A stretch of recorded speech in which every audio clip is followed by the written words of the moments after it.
जुथाय रायजोआव दुहा दिमा हासावनि पलिटिक्सनि ब्लामा थाइसथायगिन थिनांबावबा जिनि दिमा हासाव डिस्ट्रिक्टहा दुहा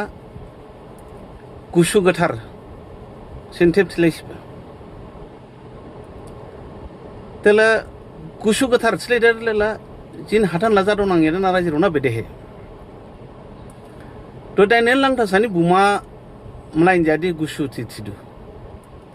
तेला दिमासा समासाला थारखाला गोथार जादु तिबा नों सिगांबो थारबासे सिगांबो थारदानो सुलि भाबलायबासे तेला बुखि दुआ बेदे गोथार थिबुदु आ दाइनेल लांथासानि बुमा मलाइन जादि तिदा हाथान केला दिमासा समाज केला मुसिब खुथिला खलायनाय दुदा ना बेदेहे जदे दाइनेल लांथासानि बुमा मलाइन जादि बानि दिमासा जादि नि दे लस जाखा हाथाननि दिमा हासाव दे लस जाखा तिदा मुसिबो नुबागिरि खोनाबागिरिल उदैजों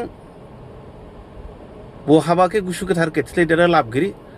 जिनि दिमा हासाव बदे जादोंमा दिमा हासाव बदे हामदावमा दिमा हासावहा दुआ जालायरावबोथ' मुचि खामायथानगिरि दांथान जिथानगिरि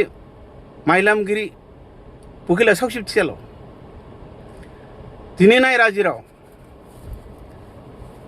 अमरांसुआ कम्पानि दं थिदु अमरांसुआ कम्पानि दंयाबा हा दालमिया हा 40 जन इसिनथेब दिमासाराव दांबा इसिबो दालमिया कम्पानि गिदिमा हा दालमिया लाइन 1 दालमिया लाइन 2 हा उलिसिन दंबा बाद बाकी दालमिया कम्पानि दंयाबा कम्पानि नान्दारासो दांबा ओ दालमिया दांबानिया उदिसे आरो जिनि लंकु प्रोजेक्ट हाबो जिनि नादि माइलाम दंबा नादि लंकु प्रोजेक्ट नादि एग्रीमेंट दंबा बुकेबो राजिराव मिथिया थारबो माइया दिनै सुसि खालि एग्रीमेंट दं तिबाला खोनादु थेब दिनै सुसि राजिराव मुसिबो बुकेबो थार माइया मिथिया नादि बिदि एग्रीमेंट दं लाबाबो उदैजों जिन हाथा नाहिमसिनि दांलाम जिलामगिरि दुहा सुलियाबा बसा सुलियाबा सुलियाबा बसा सुलियालाबा उले थिक जाहिदों आर नाय दुहा जिनि दिमासा जादि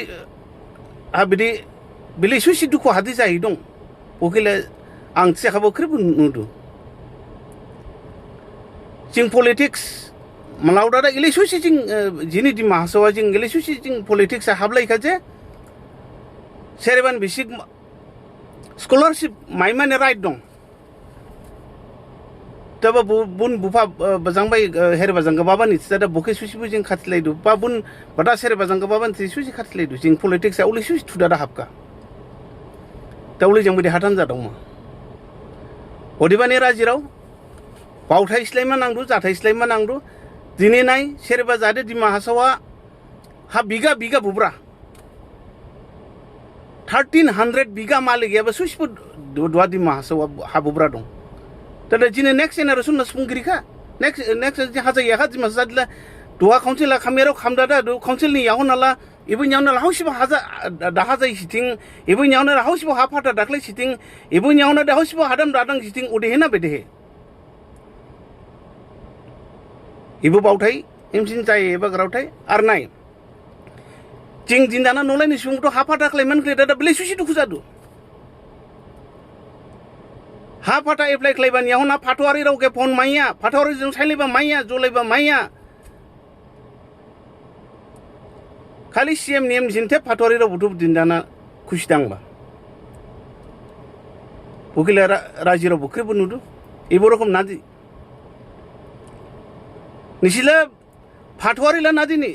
क्लाय पाब्लिकनि क्लाय निसिला फाटवारि जाबादा निसि सीएम नि हा फाटा खालायमानि हेरबाने 100 बिगा हेरबाने 200 बिगा हा फाटा खालायरिमानि निसि उले निया दाना ओदेबानि जिं दुआमासि एनजिओ खायदिंदु जिं एनजिओ जों जिं नांलायमा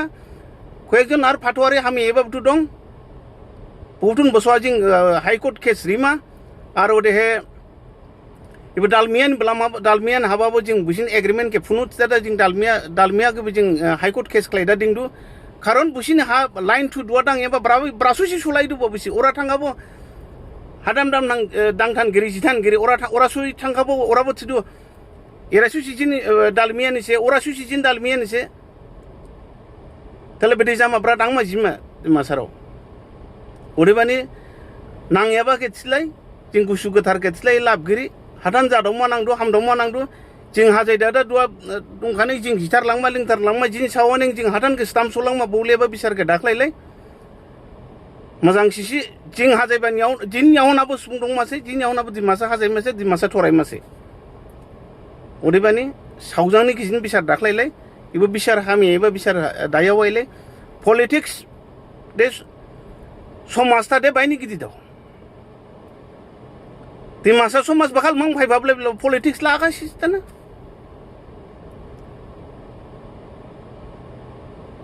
पलिटिक्स समाजता जुदि रादाव खाला ब्रिजामाखौ दारा दिसा थिदु दारा दिसा बरहा सेरेमानि दु अदेबानि आं राजिरावके खोनारिमा मिजिंबा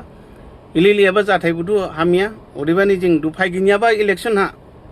बेदेखल दादा जों रगाव सिखलेदा हादानके बेदे मोजां सिखलेदा देंफुमानि हाबाके जों सालायले दादा जों बदमा नांदो आं देमुस पार्टी नियाबानो आं आमगागदे दो दामगागदे दो चाव सिके बुथिया सिकाबो जाथाय हामि एबा बांखा दिमा हासोनि जाथाय बेमार हामि एबा बुथु हिमसिदिं जिन दिमासा जादिके स्टामगिनियाबासे अदेबानि तांयाबासिन तांलामा जियाबासिन जिलामा दिन दाखना इलेक्शनसियाबा पराहा काउन्सिल रुलिं गभर्नमेन्ट नि गामबुरा इलेक्शन रावयाबाबो दं दिन दाखना नलायनि सुबुं एनओसी साइनबा हाफाटाख्लाय माने एनओसी साइनखा एनओसी रिया निंला राजिनि गामबुरास्ताना निं पलिटिक्स पावर लादा निं राजिया पावर फुनमाने यादाना बराबाय जाहादे इलेक्शनसि यावैदु जे गामबुराबो निया गामिथाबो निया उलियाबा सुंबो इलेक्शनसि यावैदु जे राजिया खरावरो सुसिबो रिसाकाइन दादा फायाबान जदा केरबान बां थांफिनला तिथिदु बुनादि उलिजां जिं दिमासा समाज सादावया उलिजां जिं दिमासा समाज हामदावया अदेबानि आं थिमासाला बांबि जाथाय आं थियाखाबो ख्रिबो थारमायलादु नुलादु अदेबानि दु फाइगिनियाबो इलेक्शनखरि बावै थायो बदलाय अदेसदा आनग्रावथे केस्टामादु जुथाय राजिराव